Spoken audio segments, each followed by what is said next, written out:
बिहार विधानसभा चुनाव नजदीक आते ही देश की राजनीति में वोट चोरी और ईवीएम छेड़छाड़ का मुद्दा केंद्र में आ गया है। एक तरफ नेता लगातार प्रचार प्रसार में जुटे हैं, तो दूसरी तरफ विपक्षी दल चुनाव आयोग और भाजपा को कटघरे में खड़ा कर रहे हैं। खासकर तब जब दिल्ली विश्वविद्यालय छात्र संघ यानी DUSU चुनाव में ईवीएम में धांधली का मामला हाई कोर्ट तक पहुंच गया है।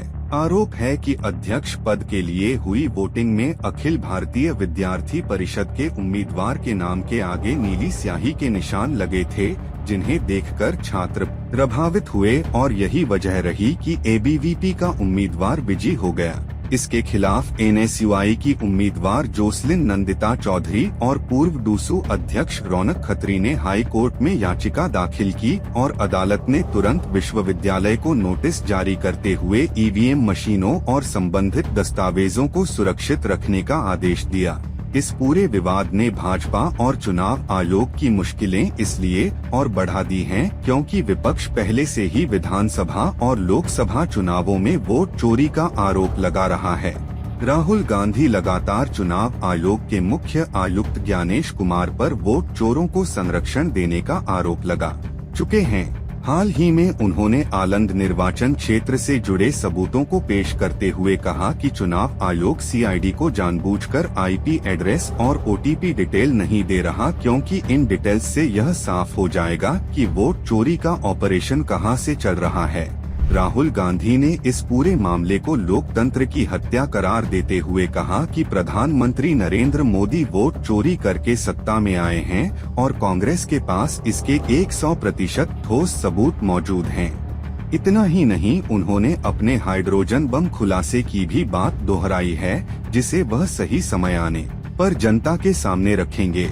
उनका दावा है कि इस हाइड्रोजन बम से यह साबित हो जाएगा कि देश में एक के बाद एक चुनावों में धांधली हुई है।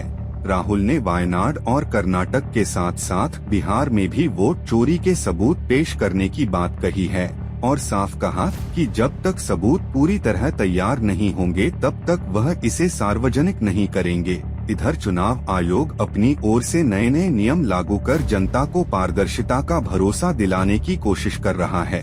जैसे कि बिहार विधानसभा चुनाव में पहली बार उम्मीदवारों की रंगीन फोटो EVM बैलेट पेपर पर छापने का फैसला लिया गया है, ताकि मतदाता आसानी से पहचान कर सकें। लेकिन विपक्ष का कहना है कि इन छोटे छोटे बदलावों से असली सवालों से ध्यान भटकाया जा रहा है और वोट चोरी की सच्चाई को छिपाने की कोशिश हो रही है। खास बात यह है कि DU छात्र संघ चुनाव में उठे EVM सवाल अब बिहार चुनाव से जोड़ दिए गए हैं, क्योंकि यहाँ भी विपक्ष लगातार कह रहा है कि भाजपा और चुनाव आयोग मिलकर लोकतंत्र को खत्म कर रहे हैं।